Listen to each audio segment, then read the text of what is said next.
Mais où est donc passée la Bièvre?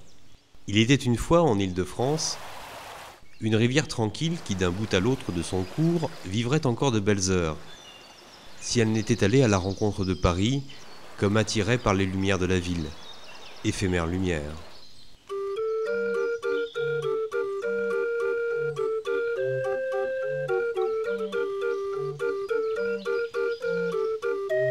La Bièvre, qui prend sa source au sud de Versailles, fait intimement partie de l'histoire de la capitale qu'elle a toujours traversée en son quart sud-est.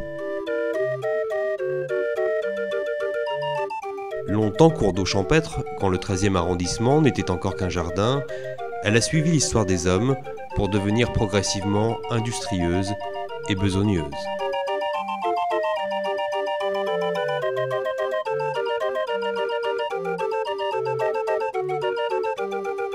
De Rabelais à Hugo, de Ronsard à Rousseau, ses charmes et ses travers ont été longuement décrits.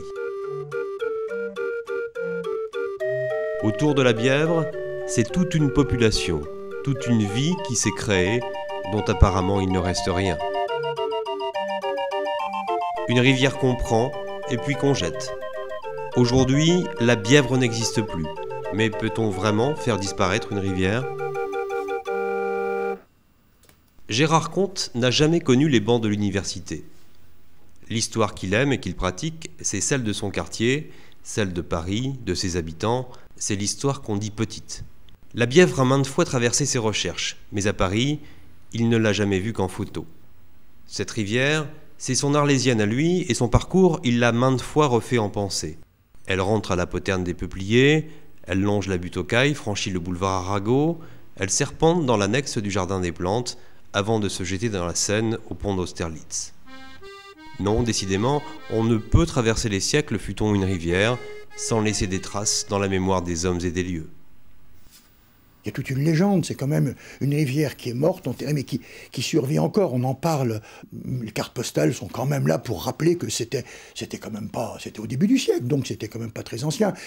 Je ne suis pas du tout persuadé qu'on soit en mesure de trouver des souvenirs concrets de la Bièvre maintenant dans Paris. Des cartes postales, oui. Des cartes, certainement. Des gravures, oui, j'en ai quelques-unes.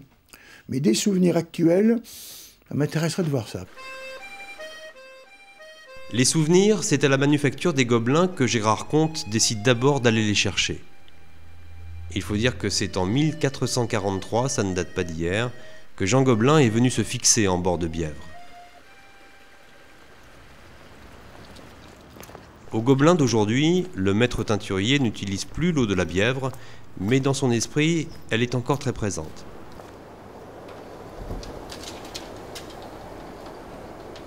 Vous voyez, monsieur Comte, la Bièvre coulait 3 mètres plus bas.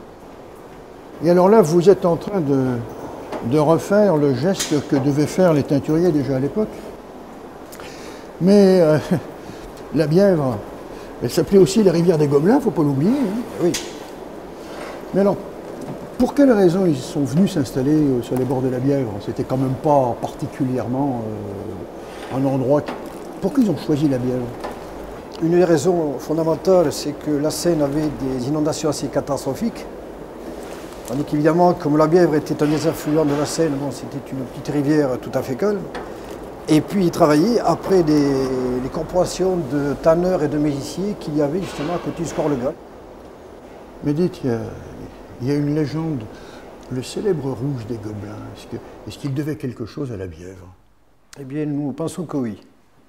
En amont des Gobelins, il y avait le corps des mégissiers et le corps des tanneurs. Et lorsqu'ils tannaient leur peau, il y avait les produits de la crème de tartre et du tanin partout au fil de l'eau. Oui. Et donc passaient dans la teinture des Gobelins. Et les frères Gobelins, évidemment, se sont rendus compte que ça aidait à une meilleure fixation des colorants et des pigments sur la fibre de laine et a obtenu des rouges absolument somptueux. Et c'est ce qui a fait un petit peu leur richesse, quoi. C'est grâce à la Bièvre. Et voilà les couleurs des Gobelins modernes. Oui, c'est un séchoir qui nous aide à sécher les laines. Eh oui. Voilà l'abattage. Non, parce qu'il ne faut pas oublier que les Gobelins, en fait, c'était des teinturiers, c'était pas des tapissiers. Oui. Alors, autrement dit, c'est quand même grâce à la Bièvre, et toutes les industries qui se sont groupées autour d'elle, que les Gobelins ont acquis cette réputation mondiale et puis qu'elle la conserve et qu'elle la maintient. Oui. Même que la bièvre n'existe plus. Absolument.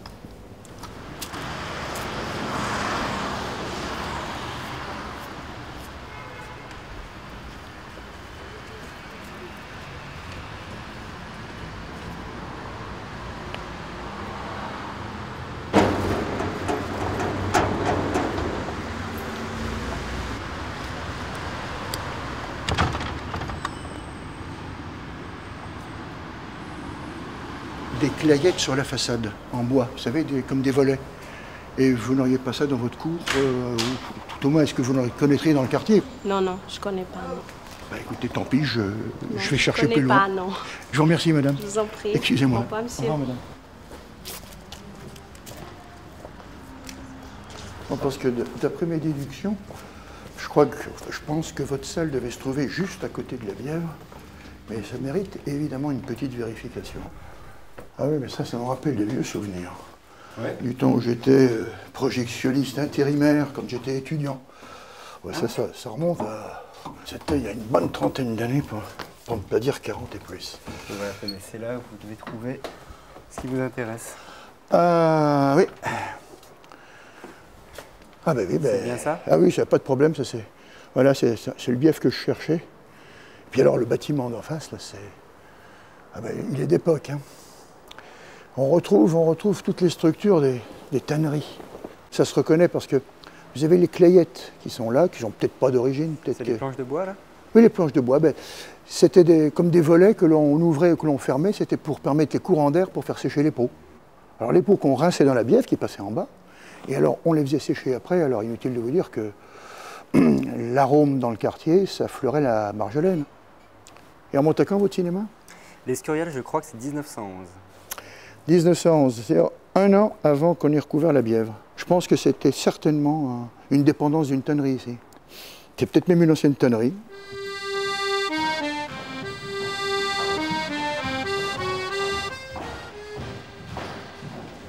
Je me souviens surtout des bâtisses.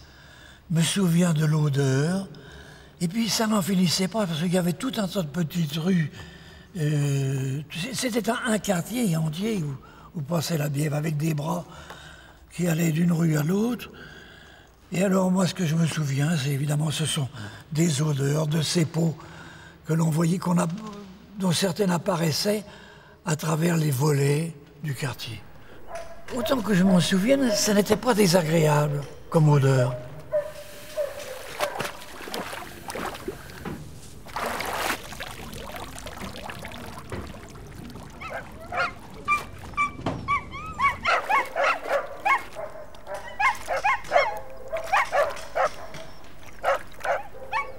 Pendant plusieurs siècles, la Bièvre a donné sans compter. Outre les meuniers et les tanneurs, on a vu sur ses rives s'installer les amidonniers, les blanchisseurs et les salpêtriers. On a vu venir les brasseurs, les laveurs de chiffons et autres fabricants de chandelles. Bref, tous ceux pour qui l'eau était indispensable. Au cœur de ce quartier, l'île aux singes, véritable cour des miracles, avec son cabaret, ses gueules typiques, aussi sa pauvreté.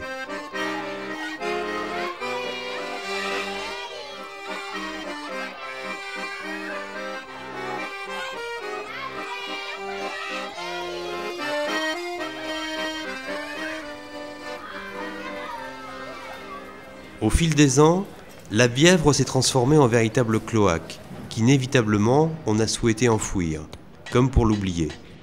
Enfouir, car la Bièvre n'a pas vraiment disparu. On l'a recouverte. En fait, elle a rejoint les égouts.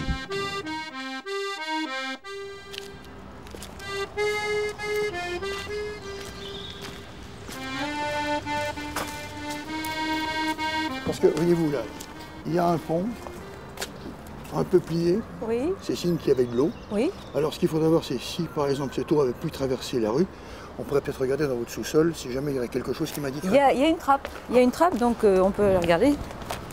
Ah, et voilà. On va allumer parce qu'on n'y voit Oui. rien du tout. Je vous emmène. Oui, je vous suis. Ben voilà la fameuse trappe. Ah oui. Oui, oui, oui. Aucune idée de ce qu'il y a là-dedans. Vous croyez qu'on peut la soulever? Attendez, attendez. Vous voulez... Hop.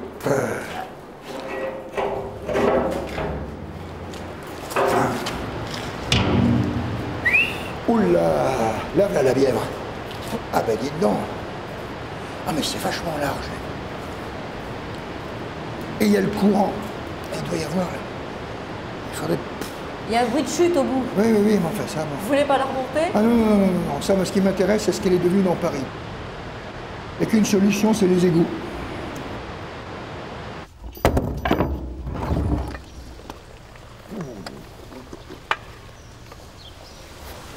Ah, la rue Corvisart.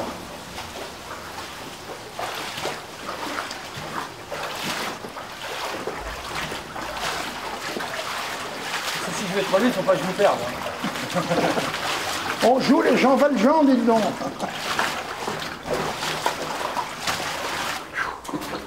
Il y a quelque chose que je voulais vous montrer.